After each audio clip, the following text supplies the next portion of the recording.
Mañanas en Libertad, con Luis del Pino.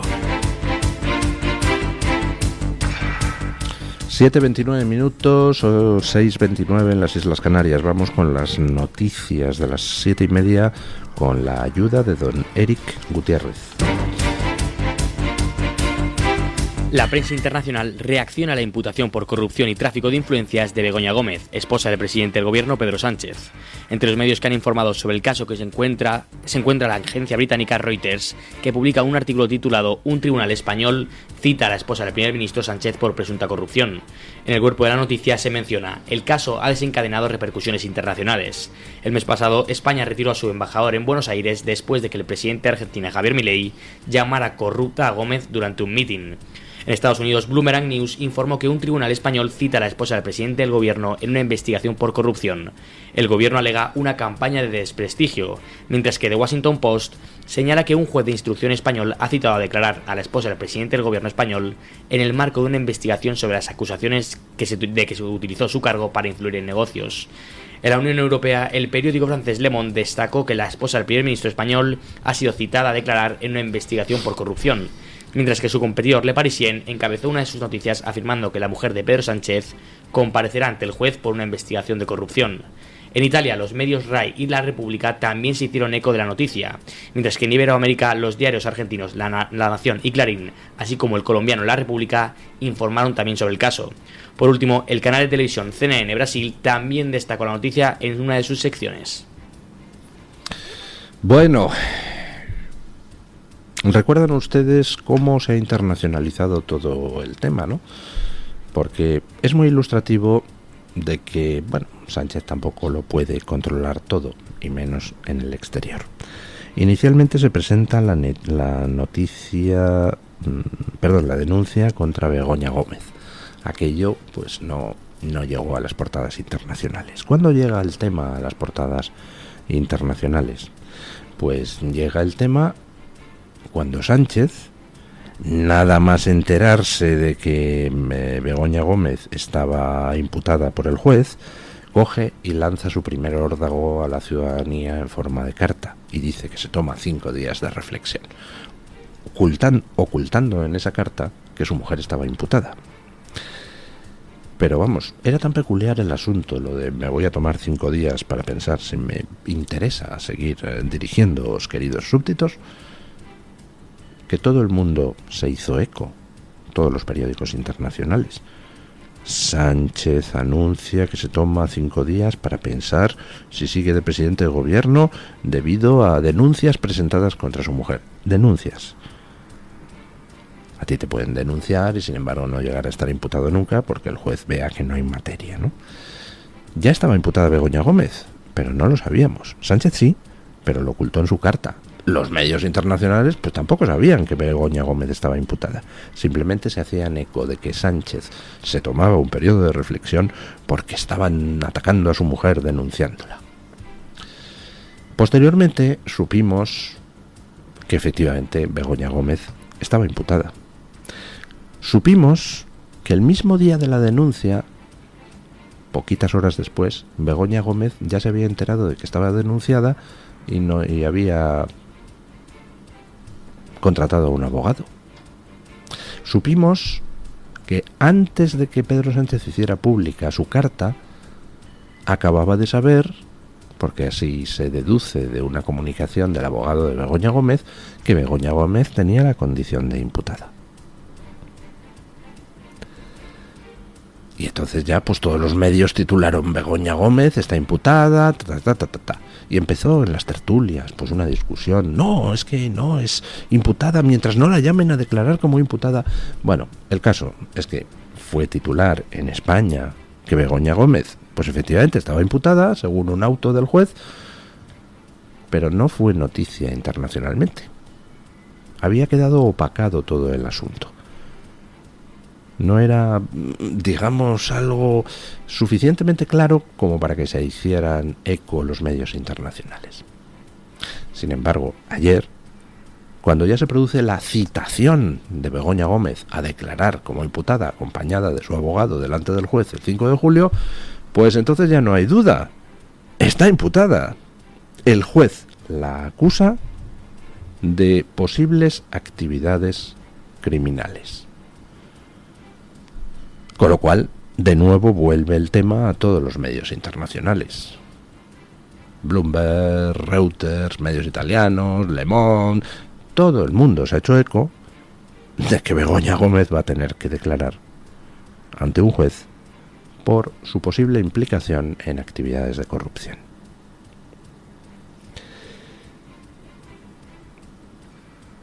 ¿En qué lugar deja eso a Sánchez? Pues antes de responder a esa pregunta, pensemos en otra. ¿En qué lugar deja eso a España, a la democracia española? Pues nos deja al nivel de las repúblicas bananeras. En ningún país occidental,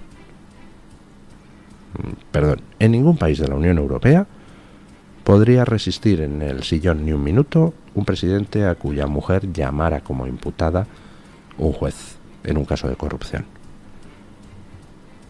Por una sencilla razón. Porque si se produjera ese caso, el presidente en cuestión presentaría su dimisión y además con un argumento que es casi obligado. Mi mujer es inocente, pero de cara a no perjudicar a las instituciones, pues vamos a apartarnos de momento hasta que se demuestre su inocencia. Ese es casi el argumento obligado en cualquier país occidental. ¿Por qué? Pues porque no se trata de que alguien haya presentado una denuncia. Tus enemigos políticos pueden denunciarte y eso no significa que seas un criminal. El problema es que un juez ha admitido la denuncia, que un juez ha efectuado una serie de diligencias. Recordemos que ya han estado declarando muchos de los periodistas que han ido publicando informaciones sobre Begoña Gómez, y a la luz de esas declaraciones y de esas diligencias, pues resulta que se han encontrado suficientes indicios de que Begoña Gómez pudiera haber cometido delitos de corrupción. Con lo cual ya no es una mera denuncia. Ya hay al menos la base suficiente como para sospechar que efectivamente Begoña Gómez cometió esos delitos. Y en el campo de la política no rige la presunción de inocencia, en el campo de la política rige la presunción de culpabilidad. Pedro Sánchez tendría que haber salido, en cuanto empezaron a aparecer informaciones sobre Begoña Gómez, tendría que haber salido él de motu propio a la palestra a dar todo tipo de explicaciones. Es su obligación como presidente de gobierno, pero no lo hizo.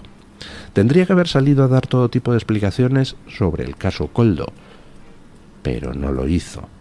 Tendría que habernos aclarado todas las dudas sobre la corrupción de su partido, de su gobierno, de su familia y por tanto suya, pero no lo hizo. Ahora que ha sido imputada Begoña Gómez, es decir, ahora que se sube un escalón en el nivel de sospecha sobre las actividades de Begoña Gómez, porque ya no son denuncias, sino que es imputación por parte de un juez, Pedro Sánchez sigue obligado a dar explicaciones y sigue sin dar ninguna. Su reacción inicial fue mandar una carta a la ciudadanía y lanzar un órdago: ojo, sujetadme que me voy. Y todo el mundo: que se vaya, que se vaya.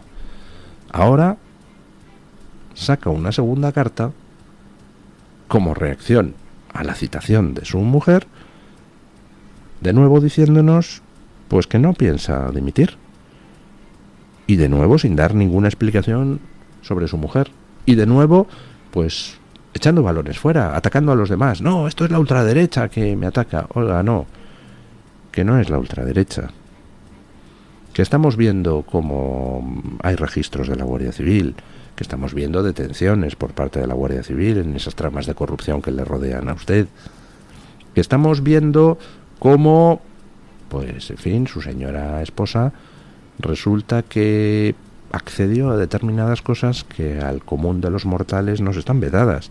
A mí nadie me daría una cátedra en la Complutense sin tener una licenciatura ni haber hecho una oposición.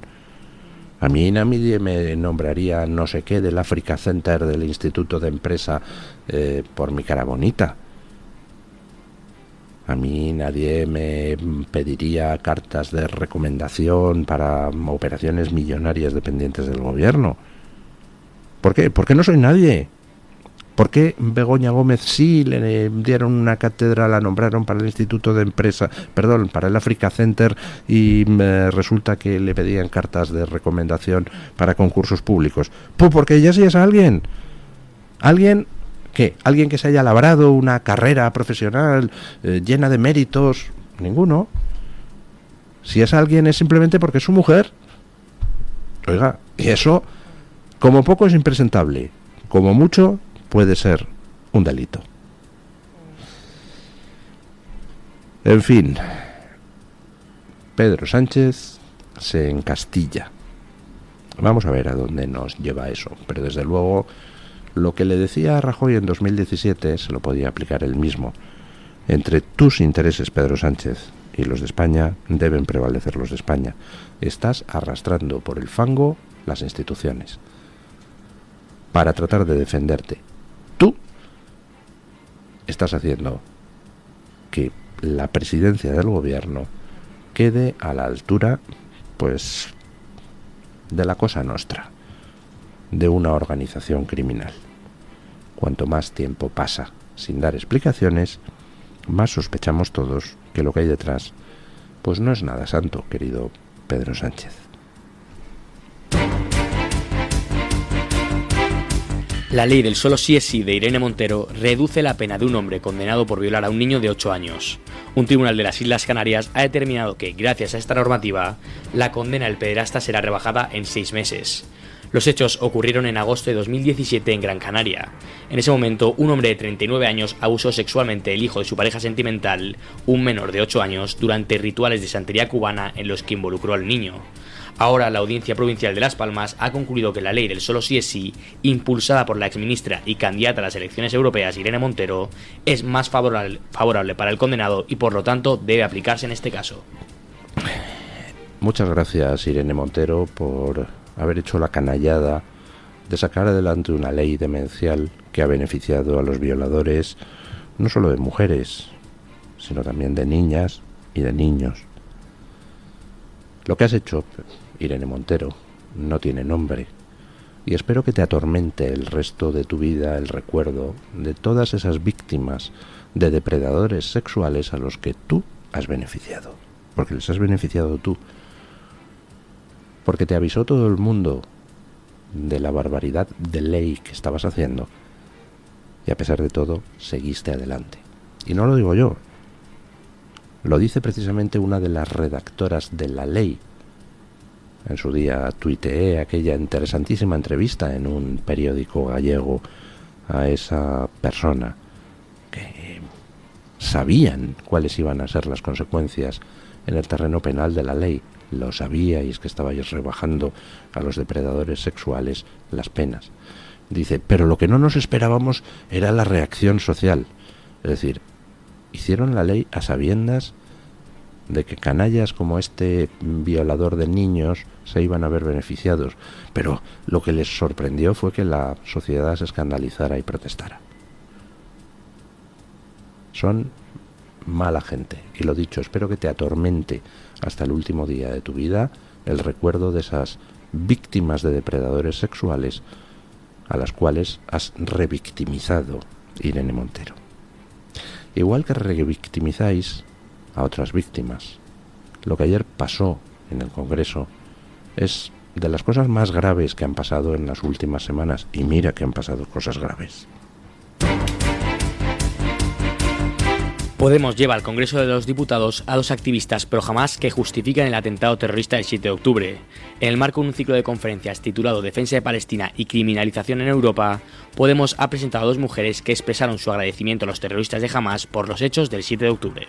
Sí es cierto que entre todo el dolor y el sufrimiento que ha podido generar el 7 de octubre, una de las cosas que sí le tenemos que dar las gracias es poner en el centro la cuestión palestina. La valiente iniciativa de la resistencia palestina el 7 de octubre ha vuelto a poner en la agenda política y mediática la cuestión palestina. Durante el acto, que contó con la presencia de la secretaria general de Podemos, Ione Belarra, también se declaró que Israel no tiene derecho a existir. Una de las mujeres que alabó a Hamás es Jaldia Abubakar, portavoz del movimiento internacional Masar Badil. Este movimiento ha elegido España para su próxima conferencia anual y una manifestación en octubre.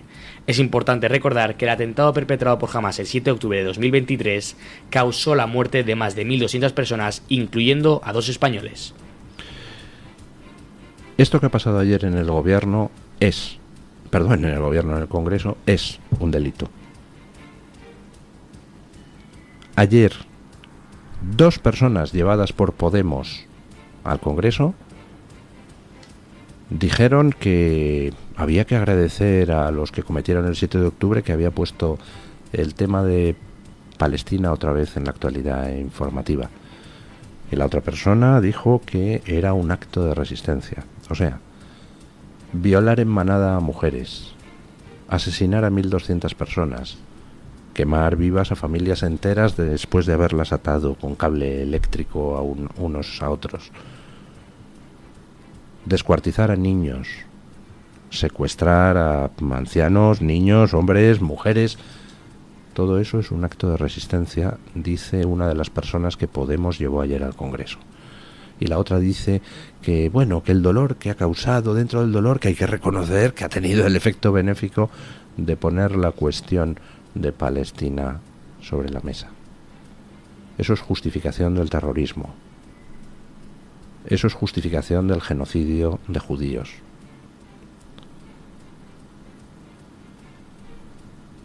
Vox ya ha anunciado que presentará hoy mismo denuncia en los juzgados contra quienes han permitido eso en el Congreso y contra quienes han pronunciado esas palabras en el Congreso. Eso está prohibido en nuestro Código Penal. Les recuerdo, por ejemplo, que uno no puede hacer apología del régimen nazi. Y si no se puede hacer apología del régimen nazi, no es porque llevaran uniformes o porque organizaran agrupaciones de senderistas nazis, o porque hicieran monumentos monstruosos, o porque construyera autopistas Hitler. Si no se puede hacer apología del régimen nazi, es porque el régimen nazi fue responsable del mayor holocausto, un holocausto industrial contra los judíos. Y lo que ayer se defendió en el Congreso es, precisamente, que cometer un genocidio de judíos pues puede ser un acto de resistencia. Que cometer un genocidio de judíos puede ser un acto, hombre, que tiene la consecuencia benéfica de haber puesto la cuestión de Palestina otra vez de actualidad informativa. Eso es un delito.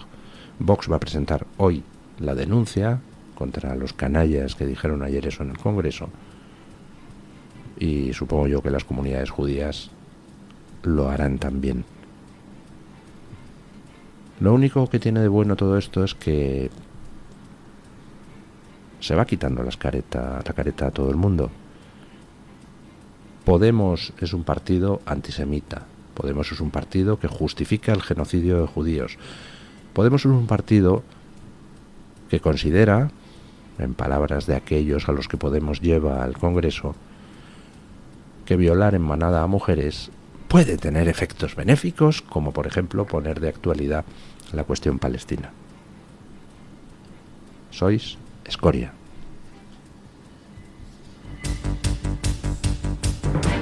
Continúa la campaña electoral de los partidos políticos de cara a las elecciones europeas del próximo domingo 9 de junio. El Partido Socialista estuvo en Vigo. En el acto de la ciudad gallega estuvieron presentes la candidata del PSOE a las elecciones europeas, Teresa Rivera, el secretario general de los socialistas en Galicia, José Ramón Gómez Besteiro, y el alcalde de Vigo, Abel Caballero, entre otros. Por su parte, Rivera utilizó su intervención para poner en valor lo que está haciendo el gobierno socialista.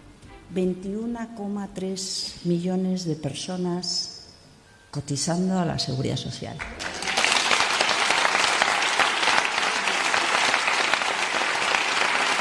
Más de 10 millones de ellas mujeres. Más recursos para la dependencia que nunca. Más becas que nunca.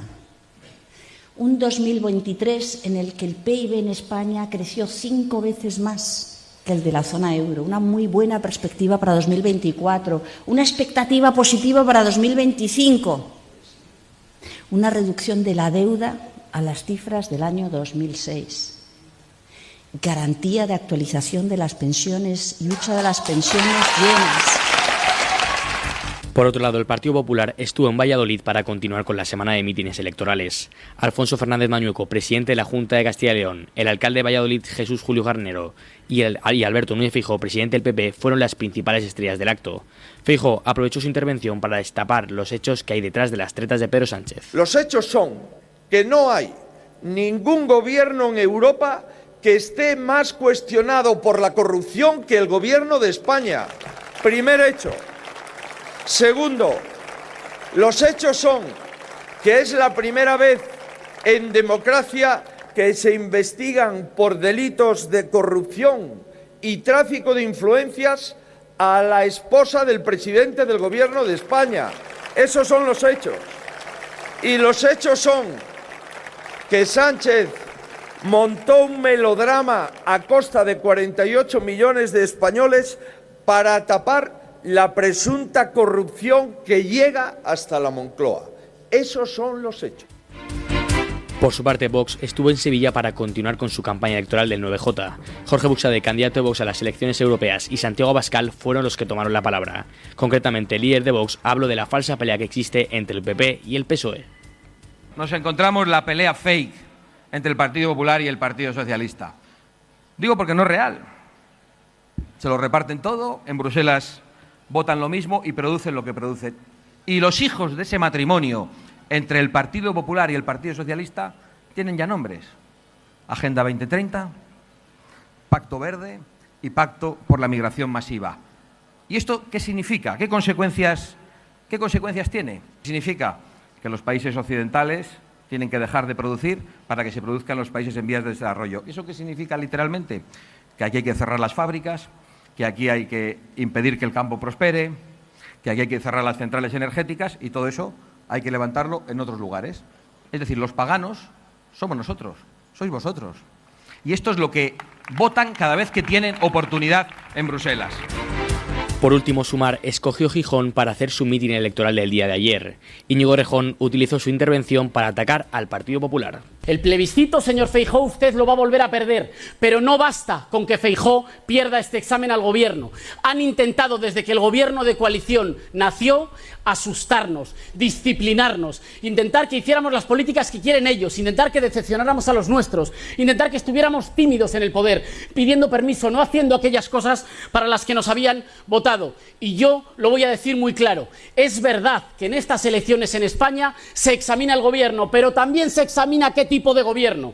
También se examina con qué fuerza el gobierno puede conducir las transformaciones. También se examina el equilibrio de fuerzas dentro del gobierno. Y por eso el voto no da igual. Por eso el voto no da igual. Sé que hay mucha gente que está diciendo, bueno, con que haya diputados de izquierdas en el Europarlamento, da igual. No da igual. Es fundamental mantener a la fuerza que empuja el gobierno. La fuerza que empuja al gobierno. Ayer venía un interesante artículo de Ketty Garat en The Objective, donde contaba que el Partido Socialista le ha quitado un 30% de voto a Sumar y queda por amortizada a Yolanda Díaz. Efectivamente, para eso impulsaron a Yolanda Díaz. Había que destruir a Podemos, que era un poco más díscolo, y utilizaron a Yolanda Díaz para ello. Y han destruido a Podemos. Bueno, han destruido a Podemos porque, en fin, Pablo Iglesias e Irene Montero se lo pusieron a huevo a Sánchez, como se suele decir. Pero vamos, de cara a darles la puntilla en las urnas, pues impulsaron a Yolanda Díaz como cabeza inane de no se sabía muy bien qué. Destruyeron a Podemos y ahora Yolanda Díaz, pues hombre, estorba. Y estorba más que nada porque es que tampoco da para mucho la pobre señora. Así que el Partido Socialista, de cara a poder resistir en sus niveles de voto, pues bueno, está absorbiendo a sus socios. Entre ellos a Sumar. Dentro de esa órbita, tanto la podemoide como la sumaroide, pues se resisten a morir políticamente. y sale muy encocorado el amigo Errejón a decir que, en fin, votadnos a nosotros, no votéis al PSOE porque no es lo mismo una izquierda que otra izquierda. Pues, bueno, depende. ¿Para qué no son lo mismo? Porque para aprobar pactos verdes y transiciones ecológicas que nos arruinan a todos, resulta que eso votáis todos juntos. Para alguna otra cosa, es verdad que no. Por ejemplo, el Partido Socialista, en fin, pues tiene que respetar ciertos códigos de cómo se comporta la gente comilfo en Europa, y entonces pues no puede votar directamente a favor de Putin, mientras que los diputados, por ejemplo, de la órbita podemoide han votado sistemáticamente en el Parlamento Europeo todas las iniciativas en favor de Putin o en contra de Ucrania. Sí, hay ciertas cosas donde sois distintos, pero en lo que respecta a la influencia sobre los ciudadanos de a pie, sois lo mismo. Defendéis lo mismo, defendéis la sumisión ante Marruecos, defendéis la no explotación de los recursos naturales, defendéis la destrucción del sector primario español, defendéis incluso la destrucción del sector hotelero, de la industria turística. Os molesta todo lo que sea generar riqueza en España. Necesitáis pobres para poder gobernar. Con lo cual, pues, puestos a votaros a vosotros o al PSOE, ¿yo qué haría? Pues hombre, darme cuenta de dónde está la falacia fundamental del discurso de Errejón. Dice, no es lo mismo una izquierda que otra. No, no es lo mismo una izquierda que otra. El problema es que ni tú ni el PSOE sois hace mucho tiempo izquierda, en el sentido clásico del término. Hace muchísimo tiempo que vosotros sois simples lacayos de quienes viven bien y simples aspirantes a incorporaros al club. Yolanda Díaz no tiene problema en codearse con las grandes empresas. Tú mismo, Errejón, pues te dedicas a defender las mismas mandangas climáticas que las grandes multinacionales acuerdan en Davos. ¿Sois izquierda? No. Vosotros, de la izquierda clásica, os habéis quedado con lo más basuriento. Por ejemplo, la pulsión antisemita, eso sí, lo tenéis ahí bien arraigado. Por lo demás, hace mucho tiempo que no defendéis a los trabajadores, defendéis al poderoso, y os encanta vivir bien, os encanta ser casta. Ni vosotros ni el PSOE respondéis al patrón clásico de la izquierda, que podría tener, y tenía, muchas cosas criticables, pero al menos trataba de hacer bandera de los derechos de los económicamente más débiles. Vosotros os dedicáis a imponerle al tío que no llega a fin de mes que se tenga que comprar un coche eléctrico de 30.000 euros porque si no, no le dejáis circular por las ciudades. Vosotros, izquierda, vosotros sois unos farsantes, querido. Vamos con doña Rebeca Crespo para que nos cuente qué es lo que trae hoy la Gaceta en portada. Buenos días, doña Rebeca. ¿Qué tal? Muy buenos días, don Luis, y feliz miércoles para todos los oyentes de Mañana en Libertad. Este miércoles en Gaceta.es en portada tenemos toda la última hora, todas las noticias relacionadas con esa última carta de amor de Pedro Sánchez que ha enviado a la ciudadanía. También en el ámbito nacional hablamos de economía y de cómo el Consejo de Ministros ha aprobado un impuesto mínimo del 15% para las grandes empresas, es decir, aquellas que tienen una facturación superior a 750 millones de euros. También en España tenemos que hablar de la ley de amnistía y de esa estrategia que está siguiendo el Ejecutivo de Sánchez de no publicar esta norma en el BOE hasta que pasen las elecciones europeas, porque consideran que publicarla antes podría restarle hasta un escaño. Damos todos los datos de esta información también ahora mismo en Gaceta. Y nos hacemos eco de la información referente a Vox sobre Buxadé, que anunció que este miércoles se van a querellar contra Podemos por haber invitado a dos activistas pro Hamás al Congreso de los Diputados. Como siempre, además de esto y otras noticias que llevamos en portada, les recomiendo a los oyentes las columnas de opinión que este miércoles van firmadas por Hughes, Miquel Jiménez y Enrique García Maite. Muchísimas gracias, doña Rebeca. Hasta la próxima, gracias. Luis del Pino, Alba Vila, Javier Horcajo y José Javier Esparza son Radio Libertad.